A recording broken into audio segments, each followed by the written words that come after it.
Good evening, ladies and gentlemen. Just before our session starts, I would like to thank all of the sponsors for the entire festival because they are how this whole thing happens. So buckle up. Like to thank Z, Nexa, Bank of Baroda, Motwani Jadeja Foundation, Rajasthan Tourism, the JCB Prize for Literature Festival Bookstore managed by Full Circle, Aga Khan Foundation, Reckitt Benckiser, Diageo, Air Asia, Kingfisher, Red FM, Launchora, Facebook, BeLive, UFO Movies, Save the Children, and Pratham Books. We also have our series partners, the North India Office, US Embassy New Delhi, Mahindra World City Jaipur. Our session partners, British Council, Netflix, Etsy, Public Health Engineering Department of Rajasthan, United Nations India, Avid Learning, Murti Classical Library of India of Harvard University Press, Australian High Commission, Paras Biltech, Sahacha Academy, Centre for Policy Research. Our media partners, Danik Bhaskar, Rajasthan Patrika, Amar Ujala, Business Standard, INOX, Mathrubhumi, Outlook Magazine, The New Indian Express, and The Tribune. And then we would also like to thank Jan Machalski, Zomato, DLF, Penguin Random House, Jayashree Periwar International School, Citibank, Storytel, CK Birla Hospital, LIC, India Sotheby's Realty, SBI, John L. Bissell Foundation, JW Marriott, Airtel, Karma Kettle, Grover Zampa, Coca-Cola, Gulmohar Lane, Hotel Diggy Palace, of course, Taj Rambagh Palace, Clark Samer, Royal Opera House Mumbai, The Lalit, Full Circle, Yuva Etka Foundation, Royal Treasure, EventBot, Edelman, Social Connect, McCain, Unibic, Wagbakri Tea, Maskin, Kanha Sweets, and all of those together. Thank you very much. Yes, I know, yeah. Too kind, too kind. And now for why you're here, which is our last session of the day in Bank of Baroda Betak, which is No Good Men Among the Living, America and the Taliban. So please join me in welcoming to the stage our speakers, Anand Gopal, and in conversation with Taran N. Thank you. Anand will be signing his books after the session.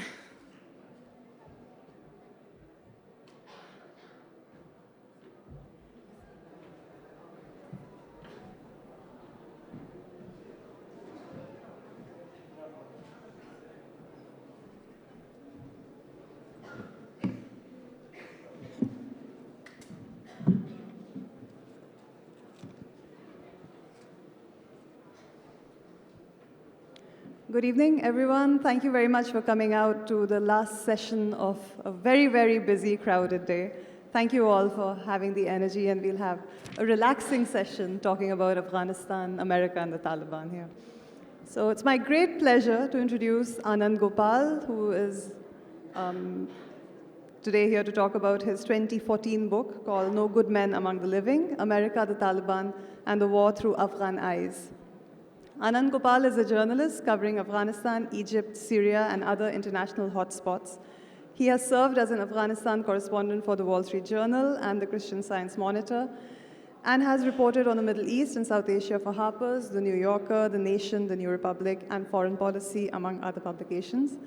And this is your first book, Anand. Came out in 2014. And it won the Reidenauer Prize, and it was nominated for the Pulitzer Prize for General Nonfiction, and was also nominated for the National Book Award.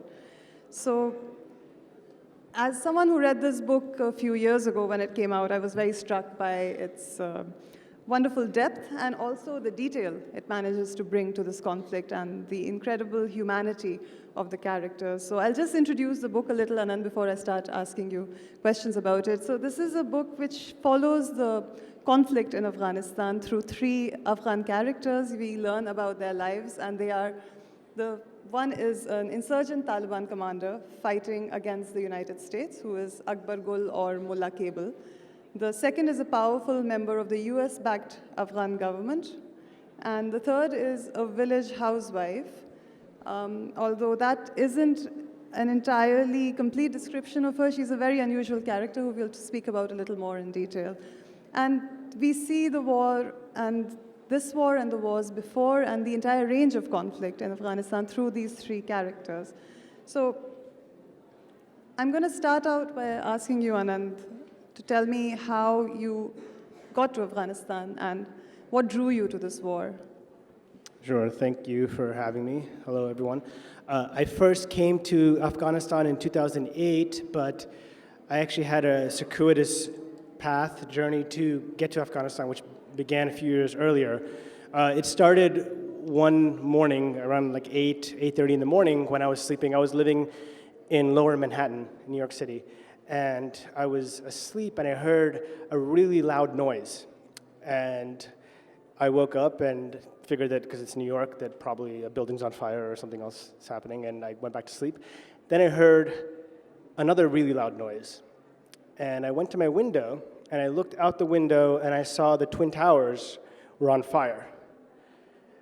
And so I dressed, and I went outside, and I was just 2 or 3 blocks away from the World Trade Center. So I went there, and I quickly realized that there had been an attack. And so I rushed into the building, and I had friends who were working in the restaurant at the top of the Twin Towers. And so I was mostly concerned about trying to understand what happened with them, trying to find them. Pretty quickly, we realized that the towers were about to collapse. We escaped. I spent 3 hours trapped under a car and eventually got out of the area. My apartment was destroyed in the attacks. At the time, I was studying physics, and so I wasn't really paying attention to the Middle East or to South Asia or to American foreign policy at all. But this impinged upon my consciousness in a way, like all Americans at the time. So I started after that to obsessively read the news about the Middle East and about South Asia. So like a month after that, the United States launched its war against Afghanistan. And to me at the time, from afar, that war made sense because this was a horrible attack. I knew people who were killed in the attacks. And so it was logical to me that the United States would go and try to rectify this horrible crime. So I continued my studies. I went on and was doing a PhD in physics, but I couldn't get Afghanistan out of my mind. At the time, the US was now embroiled in 2 wars, in Iraq and Afghanistan. And Iraq was messy, and there was an insurgency, and it was very complicated and difficult for me to understand. To me, Afghanistan seemed like it was a lot more simple, because you had Al-Qaeda and the Taliban who had launched this terrible attack, and then you had the United States who were going in to try to rectify this. And so I found myself reading the news on Afghanistan obsessively every single day.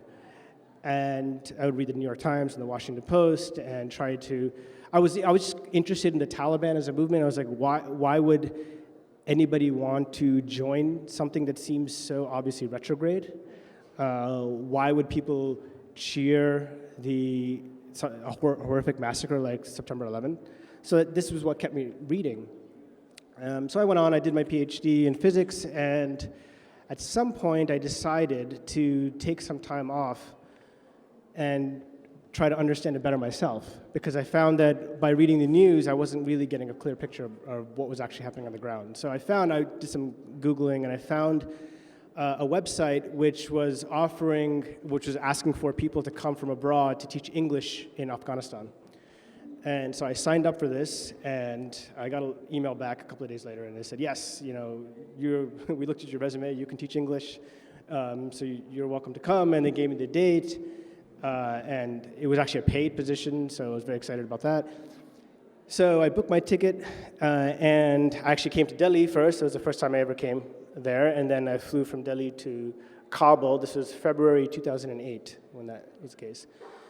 And I landed in the Kabul airport, found a taxi, and went to the address where I was meant to go, the institute where I was meant to teach English. And I got there, and I looked at the building, and it was completely boarded up. So it turned out that the whole thing was a scam, and I paid like $50 or something for like a registration fee. So somebody had set this whole thing up, probably somebody not in Afghanistan, maybe in Nigeria or somewhere, and set this thing up. And so I got to Afghanistan, and it turned out the whole thing was a lie. There was no place you can go and teach English. So I was there on the ground, and I had done a lot of work bureaucratically in my university to get the semester off. I had saved $1,000, which took me a long time to save. And I was there, so I had $1,000 in my pocket, and I was looking at this building, and there was nothing there. So I didn't know what to do, and I was like, okay, I could go back to the US, my head hung in shame, or maybe I should just try to stick around here and see, see what else I can find, teach English in another institute, perhaps. So I found a hall, basically, that night, which is this long, narrow corridor where they charge $1 a night to stay. And all there is in this hall is essentially like a place for you to sleep. There was like 50 or 60 day laborers from Pakistan who had come over looking for work, and me, and we were sleeping there, and then every day they would come and like slop some gruel to each person, and that was it. But it was fine, it was affordable. And I noticed that every morning I would wake up and I would look, and all of the Pakistanis next to me were on the other side of the room.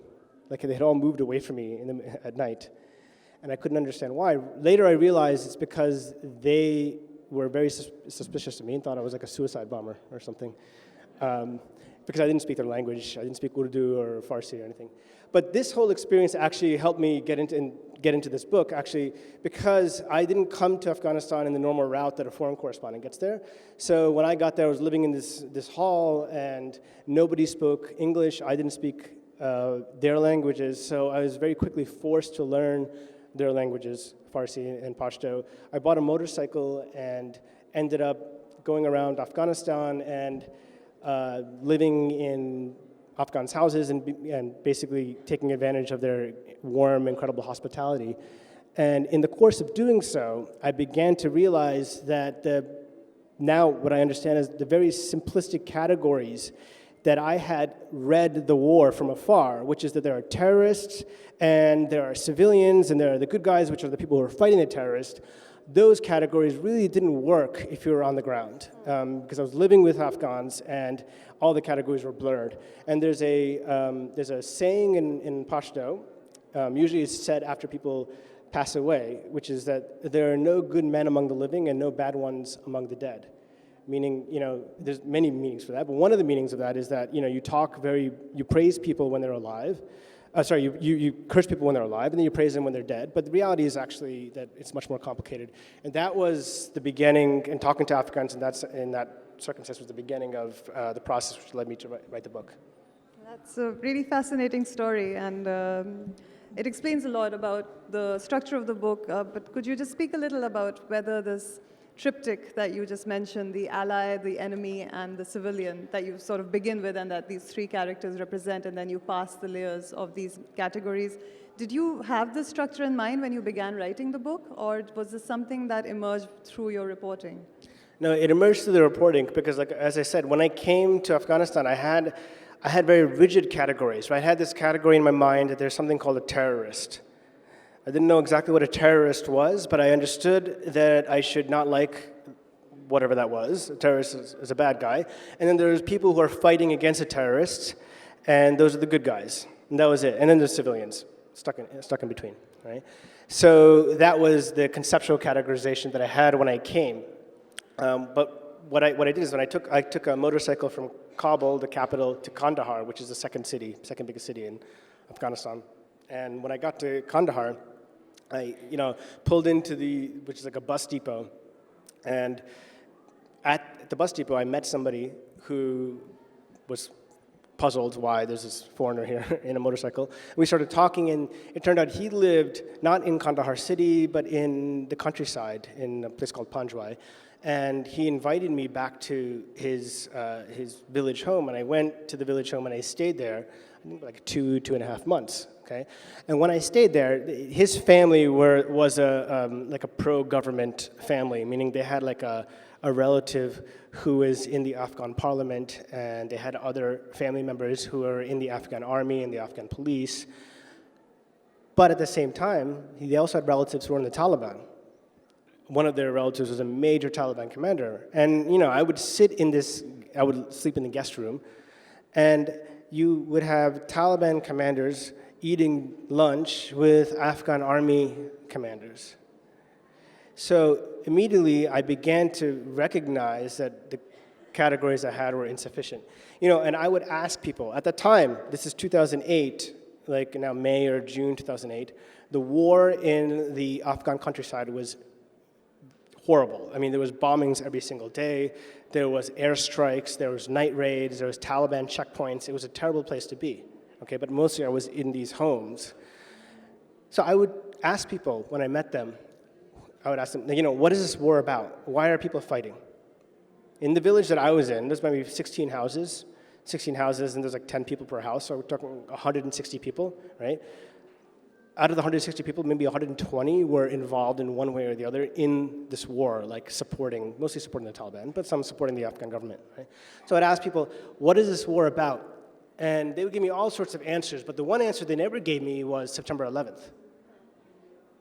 And so, I was like, hey, I told them I was in New York, and I saw these horrible attacks.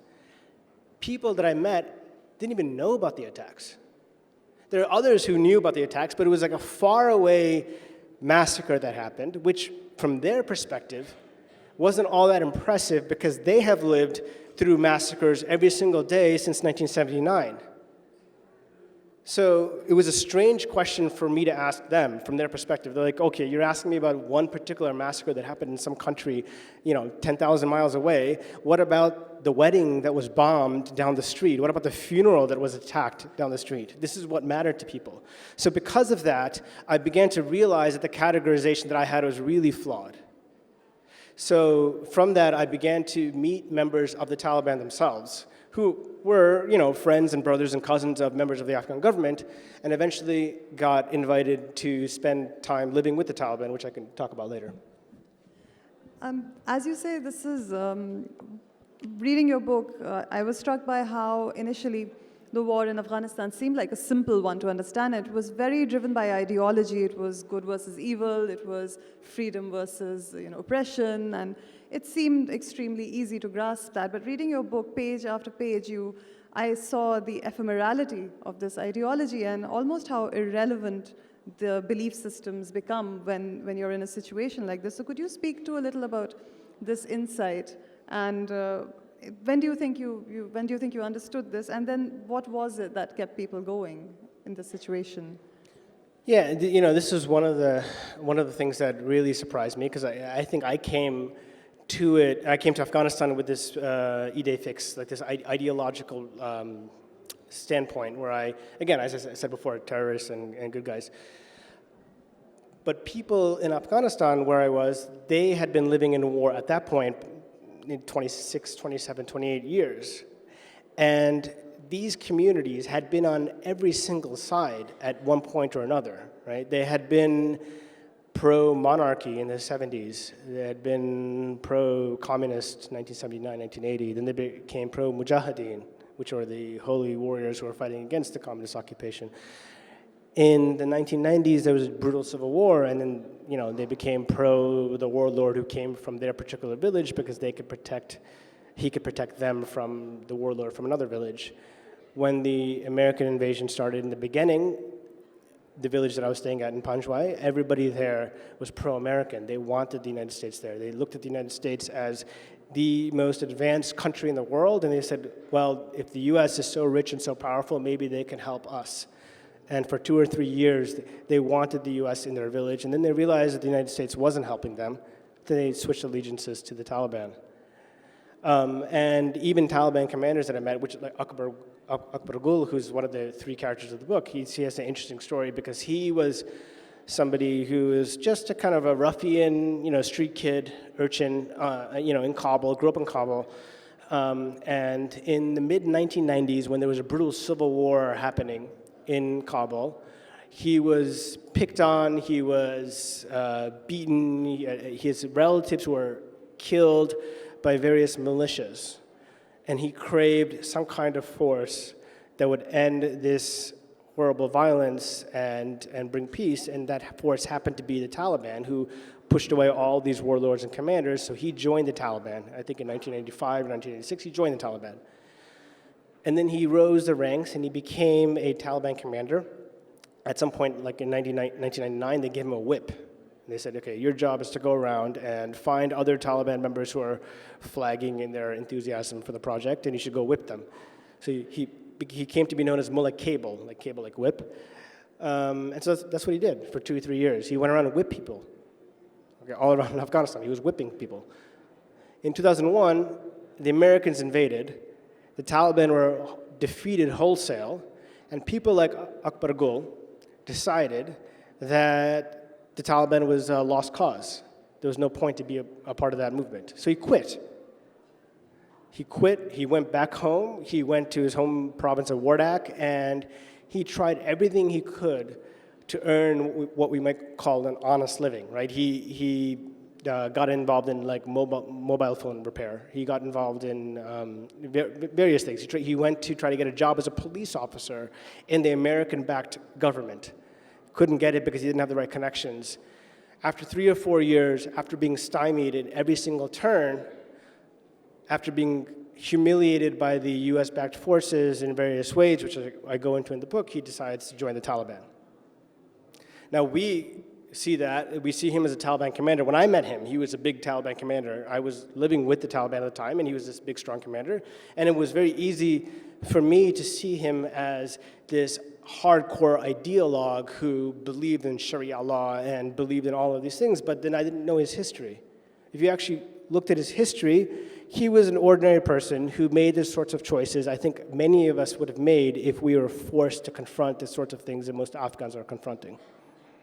So for that reason, I think the question of ideology, I think we need to problematize it a little bit. We need to look at the ways in which people are trying to survive, and that's really a lot of what the book is about, is how Afghans are trying to survive, and they're making choices, whether it's joining the Afghan government side or joining the Taliban side, and then ex post facto trying to rationalize or understand why they made those choices and drawing upon the cultural repertoire that they have, whether in Kandahar it's a repertoire of Islam and fighting against foreign occupiers, in Kabul it's a repertoire of being part of the international community, whatever. But really, people are just trying to survive. And I think that's what Akbar Gul's story shows.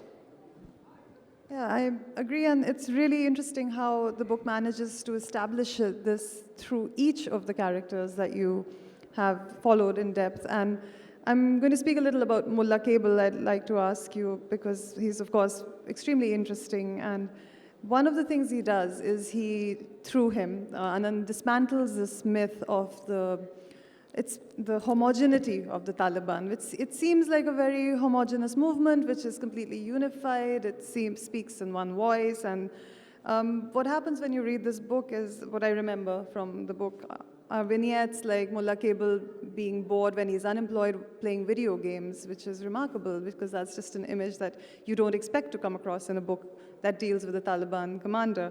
And there is also a moment when he is making videos of his attacks, so he can use that to get incentives from his commanders or his seniors in this. And the ISI.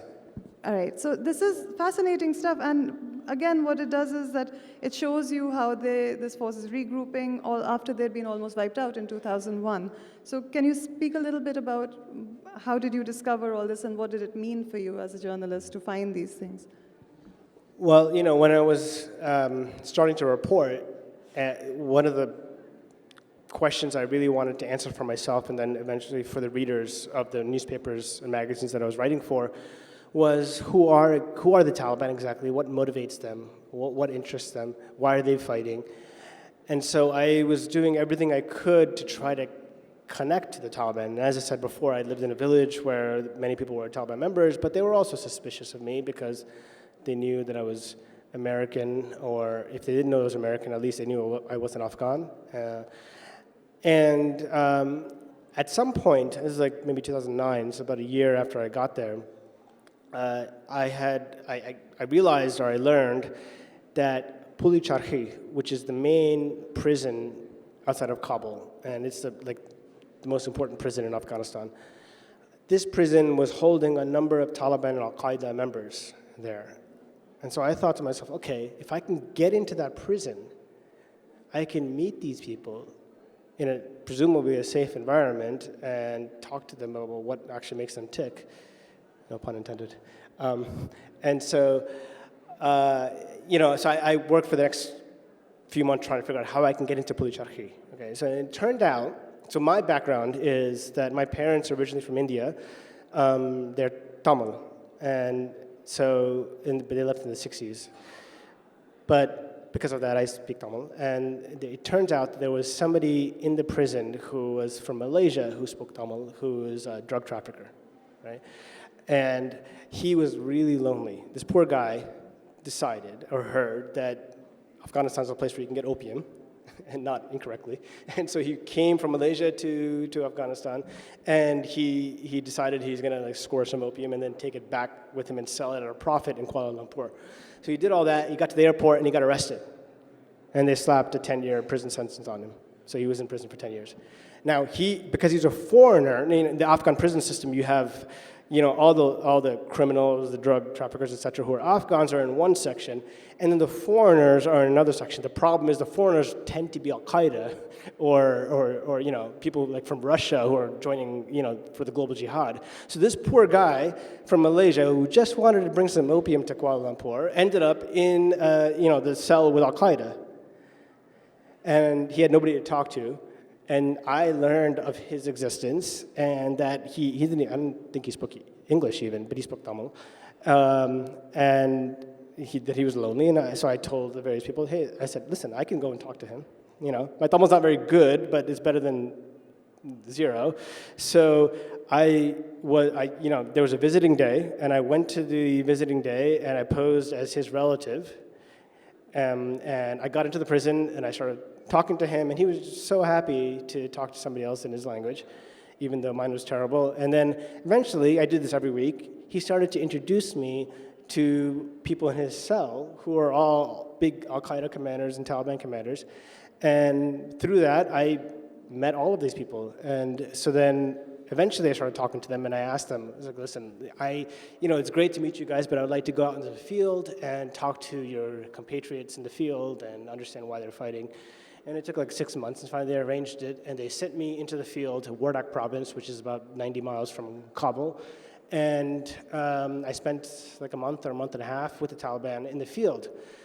So when I was there with them, what struck me, and this goes back to your question, was how not homogeneous, how heterogeneous these people were. Like the reasons people joined this movement called the Taliban were so varied. You have people like Akbar Gul, who's in my book, who basically just wanted to be a police officer, just wanted to get a job and a pension, and didn't want anybody to bother him, but he couldn't get a job and a pension. He was being slapped and harassed and beaten at every turn, so he decided to join the Taliban. There are people like him. There were people who are true believers, like, they said, our job is to create an Islamic state. There were people like that, too, no doubt. There's people in between. Those are the extremes, there are people all in between. So I was with a unit of 16 Taliban members. And I will tell you, if you polled those 16 members, they had 16 different reasons for why they joined the Taliban. Some prosaic, some very, ideological, and everything in between. So that's when I began to understand that this is a very heterogeneous movement. It took me some years after that to realize that this is not something unique to the Taliban or to Afghans. It's not and this is very important. I don't want to say that like the Afghans themselves are somehow not ideological and the rest of the world is ideological, right? This is actually how people act in war. There's wherever you are, the main prerogative, whether it's Syria or Iraq or Yemen or Afghanistan or Kashmir, wherever, the main prerogative is to survive, to not be harassed, to not be brutalized by the authorities. Maybe you will join a militant group because that's the best form of protection. Maybe you will try to stay neutral, but when the militants come to your house in the middle of the night, you will feed them because that's a good way to protect them. Maybe you'll join the police force. All of those are possible because you're trying to survive, and that's exactly what was the case in Afghanistan. And that was exactly the case with the Taliban. One of the central critiques in your book, and I'm coming now to the second character, which is the US Allied commander, one of your main critiques is America's role in creating an enemy and arming certain sections of Afghans. Can you speak a little about this character and what you found and what you had to say about this? Sure. His name is John Muhammad. So John Muhammad was, this is interesting, if you go back to the 1970s and if you were to go and meet John Muhammad, he was actually a janitor, a custodian in a high school. And in Uruzgan province, which is like, I don't know what the equivalent with, like Bihar. Is the Bihar the equivalent of Uruzgan? And okay, well, some like place that's not a major metropolitan area in Afghanistan. It's just really off the beaten track.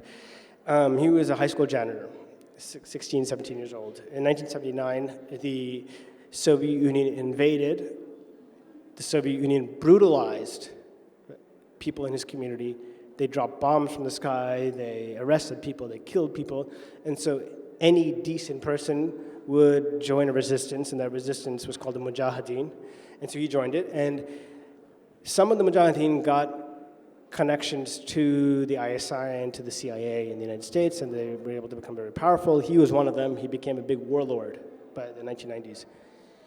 And by the way, I should say, he was a warlord. Before 1979, there were no warlords in Afghanistan. Now, we think of Afghanistan as a place that's racked by war.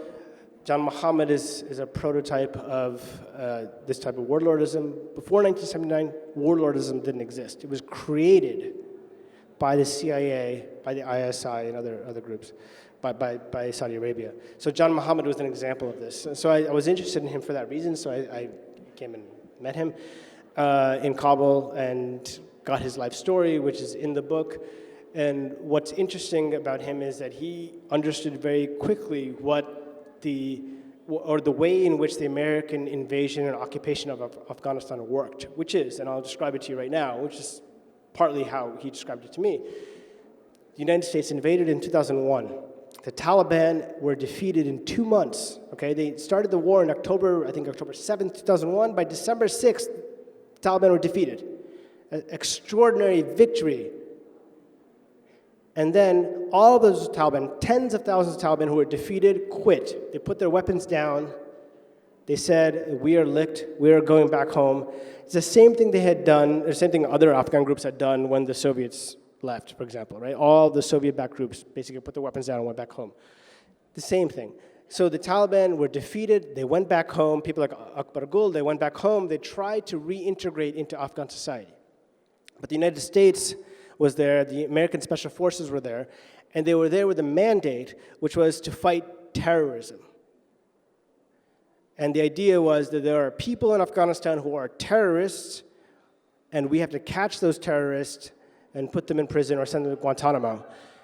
So they came, and they didn't have, and it was like 5,000 or 6,000 soldiers, they didn't have the intelligence or the capability to find out who these quote-unquote terrorists were, so they outsourced the finding of terrorists to locals like John Muhammad. They told John Muhammad, hey, you are from this community, you tell us who are the terrorists so we can arrest them. So what did John Muhammad do? John Muhammad, like I said, he was a warlord for many years, and he recognized that if he sold land to the United States for military bases, he can make a great profit. But he needed land to do so. So what did he do? He started to expropriate people and take their land and make it into military bases and sell and rent that land to the United States. But of course, the people who had that land prior to that, they were upset about that. And they petitioned and they got angry and they said, why are you taking our land? So what John Muhammad said is the people who had your land, those are Taliban. He told the Americans, those people are all Taliban. So the United States went and arrested all of these people, innocent people,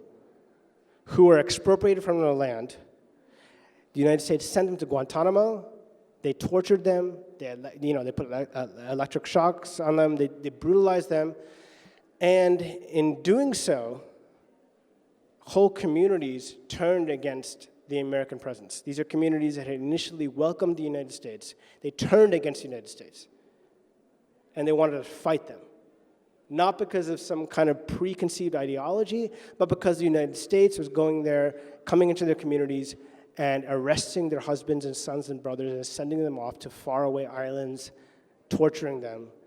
And so that basically was the Taliban insurgency. So what John Muhammad's story shows in this book is, from the American side, how the United States basically incentivized and ultimately created the very enemy that they were there to fight.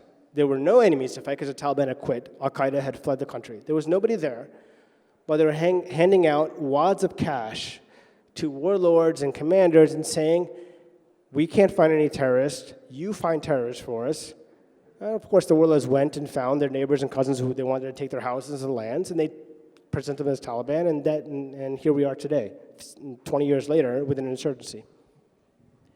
That's the third character, now moving on, is the one I find very compelling, Anand, Hila, who is the civilian. And she is a housewife in Uruzgan, which is the same province that you mentioned. But she is also, what you find in the book is that she is a Kabuli-born woman, and she is educated. She used to work as a school teacher before the conflict begins, and she had to flee with her husband and move to Uruzgan, where she lives in a village. And I found her absolutely fascinating, as you know, and I would like to know from you, she's the only woman reported in depth in your book, and so what were the challenges of finding a character like her who was living in a village, but at the same time she had seen all these other worlds? And you picked a woman who was not a Kabuli woman, who was not actually in Kabul, which would have been easier for you to do as a journalist. So can you tell us a little bit about how you came across this character? Did you find her, or did she find you, as often happens in journalism? And what were the challenges of reporting this particular story in your book? Ultimately, she found me, but maybe I can take a step back and describe why I was interested in finding somebody like her. I don't know here in India, but in the United States, there was a discourse around the American invasion of Afghanistan, which was, primarily was to defeat terrorists and terrorism. But there's a secondary discourse, which was the American military was there to save Afghan women from the Taliban. Because, and this is undeniable, Afghan women were horribly oppressed under the Taliban. But when I was living with Afghan men and women, I realized that the story was much more complicated. For example, in Panjwai, in Kandahar, which, if you remember, I said earlier, was where I ended up after I'd gone on a motorcycle from Kabul to Kandahar. I was living in this small village house, and I wasn't not interacting with the women of the house because there's a rigid gender division. But I was seeing firsthand the ways in which women were affected by this war. Because, for example, number one, women's freedom of movement was greatly circumscribed. Because the main argument that the men had in these areas when the women wanted to go to the mosque or to the market or whatever was, what if the American soldiers or whoever else come and arrest you or come and search you or whatever? Okay, that was the first thing. It actually limited their freedom of movement. Secondly, their husbands, their brothers, their sons were being killed. And if you care about the lives of women, what's more important than women's family members being killed?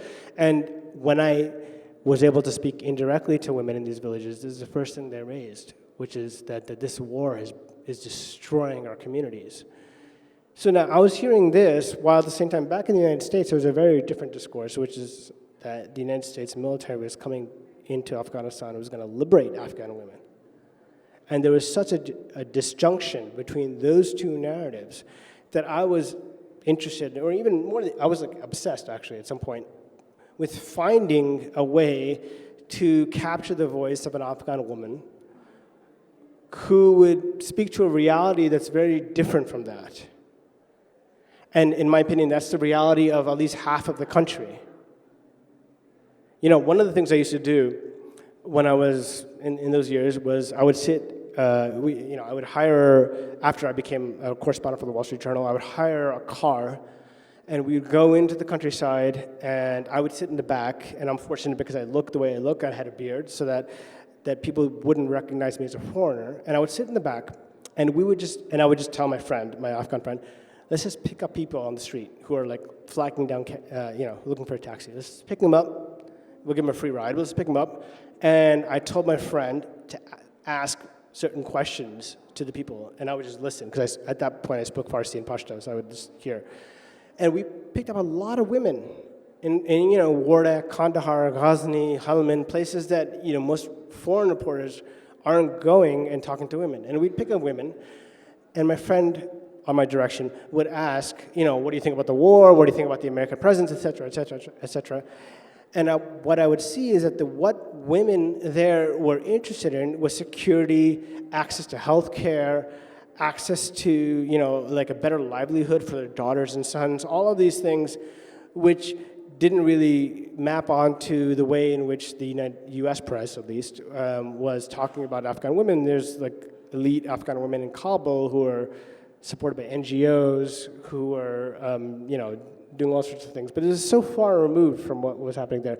So because of all of that, I was like obsessed. I need to find an Afghan woman. I was very lucky that I found Hila. So Hila is, she's an Afghan woman who is originally from Kabul, grew up in Kabul, but she had the misfortune of growing up or coming of age during the period in which there was a civil war, which was the mid-90s, 1992 to 1996. And so she was in Kabul. She was a university-educated woman. Her parents were actually leftists or communists, and so therefore they sent her to university. And she was wearing the hijab at home, and she would leave. She'd walk out the house, take off the hijab, and go to school, and come back and put the hijab back on, and come back to home. So she was somebody from a particular generation, a particular class background, and the Civil War descended upon the city in 1992. And the people who were hurt the most by the Civil War were women, for all the types of reasons I mentioned, mobility and family members being killed. So ultimately, she gets married, and I describe this in the book, and she flees to her husband's ancestral home in the countryside, and she's now thrust into a different type of world, which is the world in which the Taliban come from, but also a world which is has very rigid gender roles. And the way I met her is because I was I don't want to give away too much in the book, but her husband, I guess I'm giving away, her husband gets killed in the book, okay? And I wanted to meet her, but the way I was able to meet her is by asking her about her husband and talking about her husband's life. She opened up about her husband, and then I was able to talk about her, and she's really like the heroine. Wouldn't you say she's like the heroine of the book? Yeah, so she's like the heroine of the book, and she was able to open up and talk about all these things because I approached it through the story of her husband initially. Yeah, it's one of the most moving parts of the book. Again, I'm giving away a good part of it, but it's the relationship between Hila and her husband is extremely moving and a wonderful counterpoint to the stories of everyday brutality. That it's a space of domestic harmony, communication, and I found that incredibly beautiful. And the way she speaks about him, I think, felt very human. And this is what even though your book is billed as an essential reading for anyone concerned about how America got Afghanistan so wrong, what I was struck while reading Anand's book was how it really foregrounds Afghan voices. And one of the things he writes, which again I was very struck by, was how war is not only battles, it's not only the military gains and losses, but it's also the many lives that are unlived. And it's, for instance, it's the wedding that you could not attend, or it's the nephew who you could not meet. And this was very interesting to me because this is not how you often hear wars described, and especially not Afghanistan described. And Anand, I want to ask you, why do you think that is? Why is it so easy for us to erase this idea from Afghanistan and create it as a country or a site of almost perpetual war? Well, I think it's easy because it serves the interests of the powers that be, definitely in the United States. We in the U.S. want to erase Afghan history and to put it in the prism of the United States, which is this terrorism, counterterrorism framework, because, for somebody who's not engaged in what's happening, it's easy to say, there's a bunch of terrorists over there, and terrorists are bad, and so therefore we should stay there, even if it's in perpetuity, which basically it is now at this point, 18 years.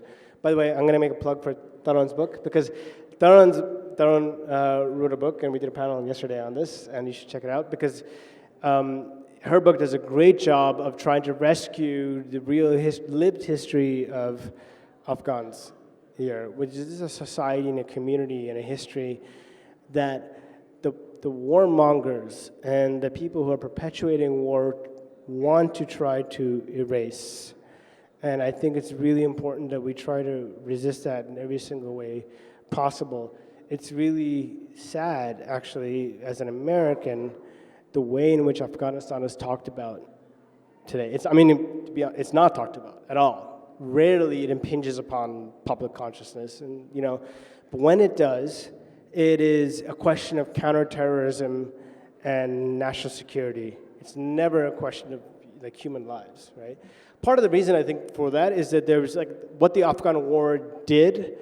It was an innovative space for states, for military powers, for the American military imperial power, which is that what the United States did in Afghanistan was basically instantiate a way in which you could divide the world into terrorists and non-terrorists. This term terrorist is such a loaded word, but it's also, if you really think about it, if you really look at it, and I hope if you read the book and you see the lived experiences of people, it's actually a meaningless word, right? Historically, terrorism was a tactic.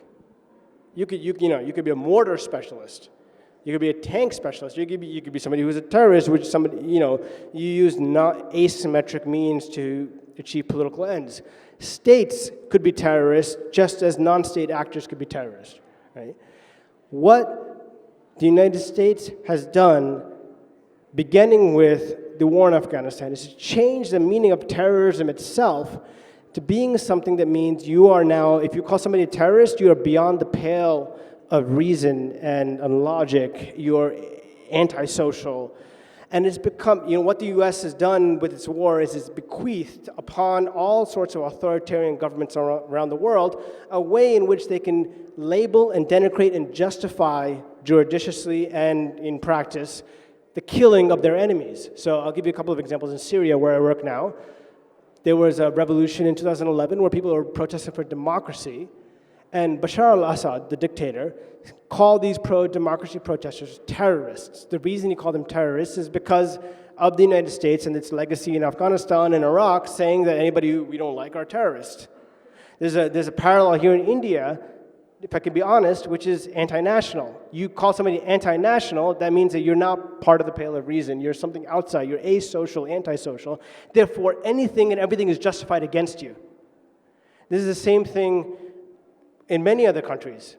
And this, I think, is the most dangerous thing that's happened with the Afghanistan war. This is really a legacy that's been created by the Afghanistan war, is this ideology, this language of terrorism. As a writer, as a journalist, for me personally, I don't use the word terrorism or terrorist except in quoted speech, because it's a biased term. I can call the Taliban terrible. I'm not going to call them terrorists because I'm interested in knowing why they're terrible. That's really interesting, Anand. I'm going to ask you two quick questions and then we'll move to the audience. But this is something I'd like to ask you because it's a question I get asked fairly often, and I think as a man having reported on Afghanistan, you should also face the scrutiny. But what were you wearing when you were reporting your book? I was wearing all sorts of designer clothes, Gucci, and I'm just kidding. As you do. As I do. No, it depended where I was. So in Kabul being fairly cosmopolitan and having an international expat and aid, actually expat's not a good word, migrant scene. I was wearing jeans and, t-shirt. I'm dressed like I am now. But when I was going to Kandahar, Helmand, and these places in the countryside, I was dressing like an Afghan, not because I thought it was any other better way of dressing, but I just didn't want to be arrested or kidnapped or anything like that. So I had a big beard, I had a salwar kameez, and I was going around trying to blend in as a local as much as I could. Thank you. And just to sort of, before we end the discussion, to bring it closer to the current situation. So it's been 19 years since the war began in Afghanistan and 5 years since your book came out. And there is a sort of prescient passage in it that I'm just going to quickly read out before my last question to you. It says, this is Akbar Gul speaking to a police chief who's trying to get him to switch sides and join the government. And he says, There are no good men among the living and no bad ones among the dead. This war had left no group, Afghan or foreign, with clean hands. You had to be careful to survive. Today, the government said the Taliban were terrorists, but what about tomorrow? Would the Taliban be venerated as the Mujahideen were now venerated? Would the Americans change their allegiances, as it seemed they had done after the 1980s, and brand the Karzai government as their enemy? It was too much for Akbar Gul to grapple with just then. He knew only that to trust the categories put forth by the Americans or the government was to go down the road to ruin. Seems like an incredibly prescient thought at that moment when there have been peace talks and nothing really seems certain. So did you think at that moment that a situation like this could come to pass? I didn't. This is a perfect example of how, I'm a PhD, university educated from the United States. Akbar Gul didn't, he had a 7th standard, 8th standard education, didn't really have an education. And he understood the world far better than I understood the world. And he was prescient, because that quote right there, I think, encapsulates what we're seeing now. And right now, the Trump administration is trying to negotiate with the Taliban, and maybe they will recategorize the good guys and bad guys and recalibrate it so that now the Taliban are the good guys and the other side is the bad guys. I don't know. But at the time when he told me that, I said, well, who knows? The Americans are always going to fight the Taliban. That's just how it is. But he lived a different reality from me, because he had grown up at a time when his friends and brothers and cousins were all part of the Mujahideen, who were either directly or indirectly supported by the CIA, the Saudis, the ISI, and they were called the freedom fighters. And then in the 1990s, the world forgot about them. And then in the 2000s, they were now the terrorists. So he understood how fickle these categories were. And by understanding that, he understood that these categories ultimately serve state power. They're not real analytical categories. I didn't understand at the time. When he told me that in 2008, 2009, he understood that. That's really interesting. Thank you very much, Anand. That was really illuminating. And we can now take a few questions from the audience. So thank you very much. How about the person right at the back in the white?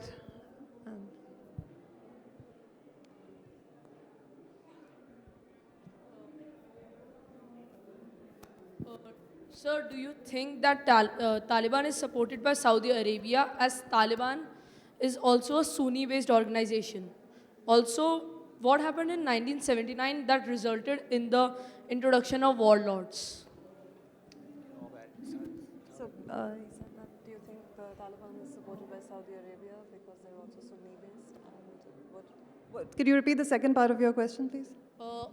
What do you think happened in 1979 which resulted in the introduction of warlords in Afghanistan, as you said? No, the Taliban are not supported by Saudi Arabia, and this is actually, I'm glad you asked that question, because it's a good example of the way we categorize things and sometimes miscategorize. Because the Taliban, we think of the Taliban as extremists. I did my PhD on the Taliban networks, and then I spent many years talking to them about their religious background. The Taliban are ultimately Sufi, and that shocked me when I first learned that. The Taliban are Sufi, they're Deobandi, but the Deoband Madrasa has ultimately comes out of Sufism.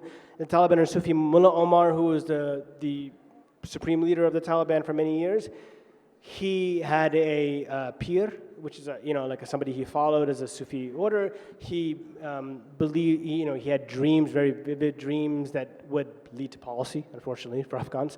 he also, he would go and worship in shrines and graves, in the graves of saints. There was a very local tradition of Sufism, a particularly austere version of Sufism, which the Taliban emerged out of.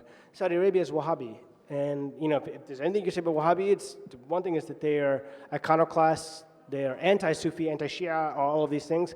And so, no, the Taliban don't have a real shared connection with Saudi Arabia, and they're also not supported by Saudi Arabia. They're supported by Pakistan, they're supported by Iran.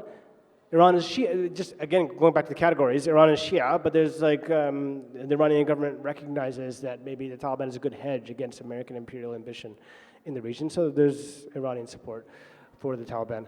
And what was your second question? What was the second? 1979, what happened that they were warlords? 1979, what happened? So, 1979, Afghanistan was a poor country with landlords and tribes, and like anywhere else in South Asia.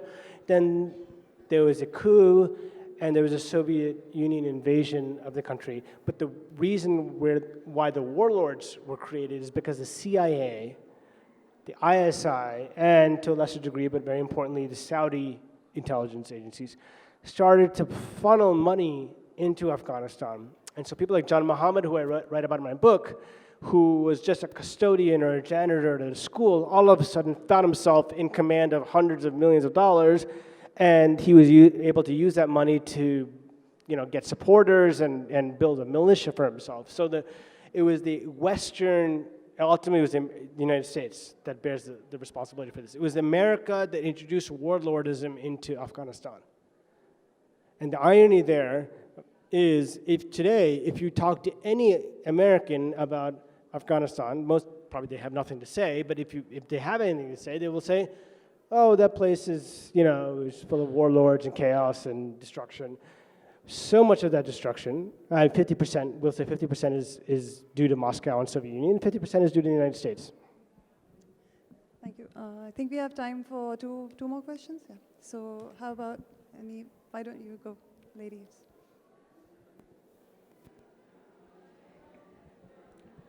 Good evening, Taran ma'am and Anand sir. I'm Dr. Anju Gehlot, and I want to know that what is the main reason behind this terrorist attack? What is the main reason behind this terrorist attack? Which terrorist attack? Is a Twin Tower attack, and it is civilization versus civilization, it's culture versus culture, belief of ideology versus belief of ideology, thought versus thoughts. And my second question is, in India, after the case of Saira Banu versus Union of India, 2017, triple talaq is now unconstitutional. In Talibani communities, is there exist triple talaq or any other grounds of dissolution of Muslim marriage is there? Thank you for the question. So, did you get the question? Okay, sorry. To answer the first one. Okay, the first question. What is the reason behind the 9/11 attacks? Okay, I think I'll try to very quickly, in my opinion, tell you what I think is the reason behind it, which is a broad historical reason. You have to go back to the 1950s and 1960s in the Middle East, in which the main political ideologies in the Middle East were communism and Arab nationalism. So therefore, Saudi Arabia wanted to counter communism and Arab nationalism because Saudi Arabia is a despotic monarchy. The way they did so is by supporting the Muslim Brotherhood at first, and then generally supporting Islamism. Okay? So what they did is in the 50s and 60s, they brought a lot of Muslim brothers who were being persecuted in their own countries, in Egypt, in Iraq, and Syria, elsewhere, brought them to Saudi Arabia, gave them university positions, gave them positions in which they had some command of the cultural discourse. That was in the 1960s and 1970s. By the 1980s, the price of oil went down, and you had millions of Saudi graduates who were expecting jobs and expecting a life better than their parents, and they didn't have that life, but they had professors who were telling them something like the Muslim Brotherhood discourse or view of the world. And so in 1991, they had an uprising in Saudi Arabia called the Sahwa Uprising, which was immediately against the American presence in Saudi Arabia, but it was ultimately against the Saudi monarchy and the dictatorship. It was crushed. Most of them were thrown in jail. A tiny percentage of them, like 5 or 10%, ended up connecting with those who had gone to Afghanistan or whatever, and invented this ideology of global jihad, and that's where this comes from. But to me, that means that the root of all of this is dictatorship and inequality, which is what is the case in Saudi Arabia, in Iraq and Syria, and all these places around the world. Dictatorship and inequality. Those chickens came home to roost, ultimately in 2001, and the world is, I guess, much worse for that. I don't know. What was your second question? It was okay. During the Taliban era, could men divorce their wives with 3 talaqs in one go? Actually, it's interesting because, and I write about this in the book, during the Taliban era, it varied where, in the country, but in the Pashtun South, many women that I've spoken to said that the Taliban era was better in terms of various rights for women than what had existed previously. In terms of talaq, what you're mentioning, in certain versions of Islamic law, yeah, you say talaq 3 times and you're divorced, right? But in tribal law, which is really the main law that was extant in most of these areas like Kandahar and Helmand, there was no recourse for women who wanted to get out of a marriage.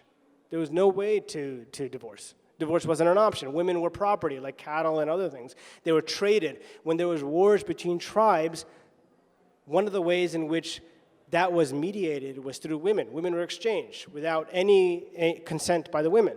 So now all of a sudden you have Sharia and women, and Taliban who are coming in saying, no, that's wrong. Women do have some agency, and you can actually say, talaq 3 times and you can get divorced. So for that reason, actually there was women in these areas that welcomed the Taliban. There's a great book called Blind Chickens and Social Animals, which is an extraordinary book. It was actually done by Mercy Corps, the NGO, where they decided in like 1998 and 1999 to go and actually interview women in Helmand and Kandahar about what they felt about Taliban control over their lives. And it was very diverse, and there was many women who said that this actually, there's some parts of this is better. It doesn't mean the Taliban is good for women, of course not. But it's much more complicated than the way we tend to think about it. That's it. What was the name of the book again? Blind Chickens and Social Animals. That was 1998 by 1999 by Mercy Corps, the NGO. So one more question, young lady in the pink. Thank you. As you mentioned that your drive for curiosity led you to Afghanistan, and given the fact you were in disguise all the time and you had to make sure you are secure, how was your drive for curiosity overcame your drive for fear or panic, and how did you made sure that you could go through all these get all these intricacies while living a life with so much panic and fear? Mostly stupidity, if I'm being honest. If I had thought through what I was doing, I probably wouldn't have done it. Ignorance is bliss, as I say, and so I was, 25 or 26 or 27 at the time, and I just decided to do whatever. Now, I probably wouldn't do it. The Taliban always call me and say, come back and, see how we live now. I'm not going to go back. I'm not going to, are you crazy? I'm not going to go and get bombed. I was with the Taliban for a month and a half in Wardak province, about an hour and a half south of Kabul, and we were bombed at one point because what happened was I was living with them, and we heard a rumor like at 5 in the morning or 6 in the morning that there's fuel convoys that are coming across the main highway. This is the highway to Ghazni, right? And they said, come on, get up, let's go, let's see this. I said, okay, and I went there. It's an open field, and there was just like 16 or 17 fuel tankers taking petrol to the American forces in Kandahar, which is, about 2.5 hours, 3 hours south of where I was. And as it was going, somebody screamed and said, there's a bird, and it was a plane, and the plane started bombing everything, and bombed the fuel tankers, bombed the Taliban. We had to run, and at that point I realized, I said, this is not a good way to live life. This is not what I want to do. So that was the last time that I decided to embed with the Taliban or live with the Taliban. Now I'm very comfortably living in New York and try to stay as far away from Taliban and Al-Qaeda as I can. Thank you. That's a very honest and I think very interesting answer, because that pushes at the myth of the idea of the very brave war reporters everywhere. Definitely not brave, because I ran away from that. So Thank you very much, Anand. That was really wonderful, and I learned so much, and I hope everyone enjoyed it. There's a book signing with Anand. Where is it? Sure. Yeah. So we'll both be signing books, but where? It's out of our venue, round to the left, near the Mughal tent. That's where the book signing area is. So please join me in thanking our speakers, Anand Gopal and Taran Khan again.